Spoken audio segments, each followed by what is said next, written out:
অয়নের জন্ম পাহাড়ের কোলে এক প্রত্যন্ত গ্রামে, নাম সাজেকছড়া। ওর দাদা বলতেন এই গ্রামটা এককালে ছিল এক গোপন রাজার শহর। কিন্তু এক ভয়ানক রাতের পর সেই রাজা ও তাঁর প্রজারা অদৃশ্য হয়ে যায়। তারপর পাহাড়ের এক প্রান্তে একটা রাস্তা বন্ধ করে দেওয়া হয় চিরদিনের জন্য। গ্রামবাসীরা বলে ওটা নিভে যাওয়া পথ, কেউ আর যায় না, কেউ যেতে চায় না।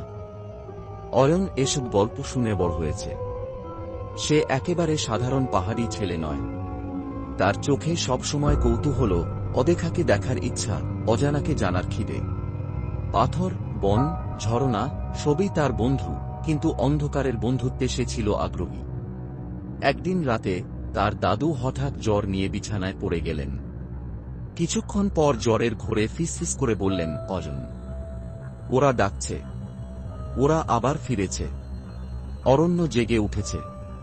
এরপর কেঁপে উঠে একটা পুরনো কাঠের বাক্সের দিকে ইশারা করলেন। বাক্সটা খুলতেই অজনের হাতে উঠে এল একটা ছেঁড়া মানচিত্র, যার একপাশে লেখা, যেখানে পথ শেষ সেখানেই শুরু। পরদিন ভোরে অয়ন মানচিত্রটা নিয়ে বেরিয়ে পড়ল। মা কিছু জিজ্ঞাসা করলে বলল, লাকড়ি কুড়াতে যাচ্ছি। কিন্তু ও জানে সে বেরিয়েছে নিভে যাওয়া পথের সন্ধানে। পাহাড়ের গা বেয়ে উঠতে উঠতে বেলা গড়াল।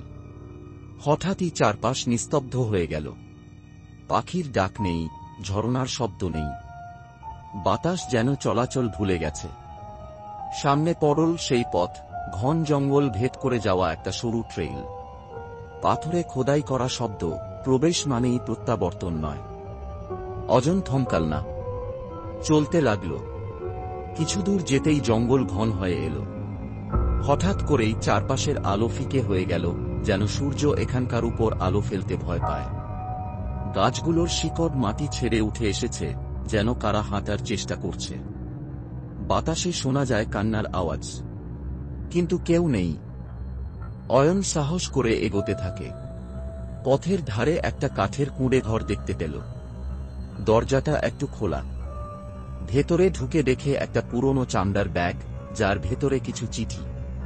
চিঠিতে লেখা, আমরা আটকে আছি, সময় আমাদের গিলে নিচ্ছে, ফিরে যাস না। হঠাৎ দরজাটা ঝড়ের মতো বন্ধ হয়ে গেল। ঘরের কাঁচগুলো দুলছে, দেয়ালে ছায়ারা নাচছে। একটানা কেউ ফিসফিস করে বলছে, অয়ন, অয়ন, তুমি এসে গেছ। ভয়ে নয়, কৌতূহলে ঠান্ডা হয়ে গেল অয়ন। সে জানে এবার সে ফিরবে না, ফিরলে রহস্য অমীমাংসিতই থাকবে। ব্যাগটা নিয়ে বেরিয়ে পড়ল সে। কিছুক্ষণ পর সে পৌঁছল এক বিশাল গুহার সামনে। মানচিত্রে এখানেই ছিল শেষ চিহ্ন, একটা চোখ আঁকা ছিল গুহার উপর। গুহায় ঢুকতেই হিম হাওয়া ছুঁড়ে গেল ওকে। তার মনে হল কেউ তার নাম ধরে ডাকে। সামনে আগানো মাত্র তার সামনে উদ্ভাসিত হল এক বিশাল চেম্বার, চারপাশে পাথরের মূর্তি, যেন কেউ চিরকাল বসে আছে, প্রহরা দিচ্ছে। মাঝখানে একটি সিংহাসন। সেখানে বসে আছে হাড়ের তৈরি একটি মূর্তি, যার চোখে ছিল কালো পাথর। তার হাতে ধরা একটি পাথরের লকেট, যেটা হুবু অজনের দাদুর গলায় থাকা লকেটের মতো। মুহূর্তেই সমস্ত মূর্তি চোখ মেলে তাকাল অয়নের দিকে। সেই হাড়ের রাজা উঠে দাঁড়াল। তার কণ্ঠে ধ্বনি উঠল, তুমি ফিরেছ, উত্তরাধিকারী।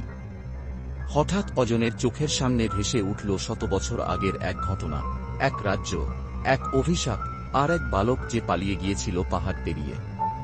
সেই বালকই ছিল ওর পূর্বপুরুষ। সেই রাজাকে শাপ দেওয়া হয়েছিল, যতদিন না তার উত্তরসূরি ফিরে এসে অভিশাপ ভাঙবে, ততদিন তার আত্মা ঘুরে বেড়াবে। অয়নের রক্তে ছিল সেই রাজবংশের চিহ্ন। সে বুঝল, গুহার মাঝখানে থাকা পাথরকেটটাই সেই চাবি, যা দিয়ে এই চক্র ভাঙা যাবে।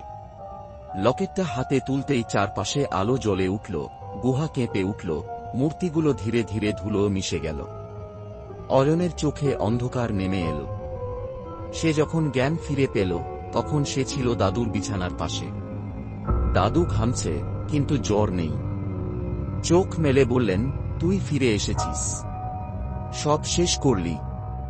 অয়ন মাথা নাড়ল। তার গলার চেইনে ঝুলছে সেই লকেট। গ্রামের লোকেরা বলে, সেই দিন থেকে পাহাড়ের অদ্ভুত কান্না থেমে গেছে। জঙ্গলের পথটা আবার খুলে গেছে। কেউ কেউ বলে পথটা এখন আর ভয়ঙ্কর নয়, ওটা পাহাড়ের আত্মার মুক্তির পথ।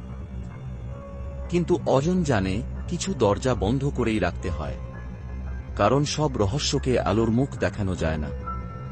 যদি গল্পটা ভালো লেগে থাকে একটা লাইক দিন।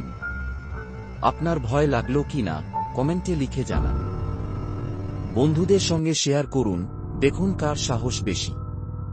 এমন আরও ভয়ঙ্কর গল্প পেতে চ্যানেলটা সাবস্ক্রাইব করুন আর বেল আইকনটা প্রেস করতে ভুলবেন না। হরর উই থ্যাঙ্ক, ভয় পেতে হলে ফিরে আসতেই হবে।